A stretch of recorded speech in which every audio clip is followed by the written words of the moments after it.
ప్రకృతి ఎట్లా అయితే పరిణామం చెందుతుందో మానవ జీవితంలో కూడా ఆనంద వినోదాలు పంచటానికి, మనుషుల్ని నూతన చైతన్యం వైపు ఉత్తేజపరచడానికి పండగలు అనేవి వచ్చాయి. వీటినే పర్వాలు అంటారు, పండగలు అంటారు.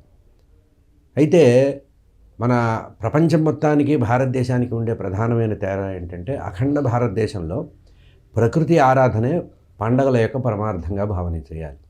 మనం చేసుకునేటువంటి 90% పండగలు ప్రకృతిని ఆధారం చేసుకొని వచ్చినవే. కేవలం ప్రకృతి ఆధారంగానే పండగలు జరుగుతాయి. అందులో ప్రధానంగా కర్మభూమి అయినటువంటి భారతదేశంలో వ్యవసాయ ఆధారితమైనటువంటిది.